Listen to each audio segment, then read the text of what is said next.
পশ্চিমবাংলায় যে 12 জন মৎস্যজীবী আছেন এবং উড়িষ্যাতে যে 78 জন বাংলাদেশি মৎস্যজীবী আছেন, মোট 90 জন মৎস্যজীবীকে আজ কোস্টগার্ড IMBL এর কাছে নিয়ে যাচ্ছেন। এবং বাংলাদেশ থেকেও আমাদের যে 95 জন ভারতীয় মৎস্যজীবী আটকে আছেন ওনাদেরকে বাংলাদেশ কোস্টগার্ড আমাদের IMBL এর কাছে নিয়ে এসে কাল সকালে হস্তান্তর করবেন ওনারা।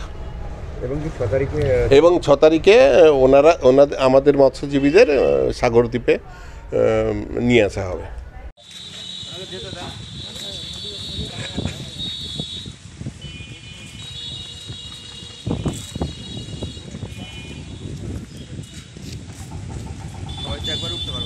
আমাদের ভারতবর্ষে আমাদের বাংলাদেশের 90 জন মৎস্যজীবী টোটাল আটক রয়েছে, তার মধ্যে উড়িষ্যায় রয়েছে 78 জন এবং আমাদের কাকদ্বীপে রয়েছে, পশ্চিমবাংলায় রয়েছে 12 জন।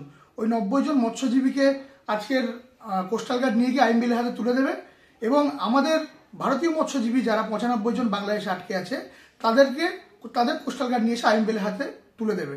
এবং যতটা আমরা জানি প্রত্যেক মৎস্যজীবীকে, আমাদের ভারতীয় মৎস্যজীবীগুলোকে গঙ্গাসাগরে সাগরদ্বীপে নিয়ে আসা হবে এবং আমাদের মুখ্যমন্ত্রী, মাননীয় মুখ্যমন্ত্রী ওখানে থাকবেন, ওনার হাত দিয়ে একটা আর্থিক সাহায্য ওদেরকে দেওয়া হবে।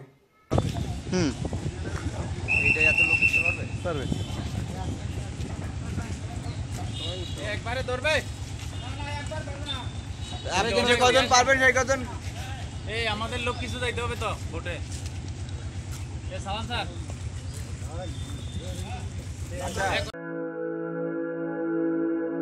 আপনি কি জটিল কিছু সমস্যায় ভুগছেন, সমাধান পেতে চান? যোগাযোগ করুন প্রখ্যাত জ্যোতিষ ও তান্ত্রিক মনসারাম ভট্টাচার্যের কন্যা মনসা কন্যার সাথে। প্রখ্যাত জ্যোতিষ ও তান্ত্রিক মনসা কন্যা হাওড়া জানবাড়ি ও হাতিবাগানের নিজস্ব মন্দিরেও বসেন। যোগাযোগ 9830106967 আর 9239655323।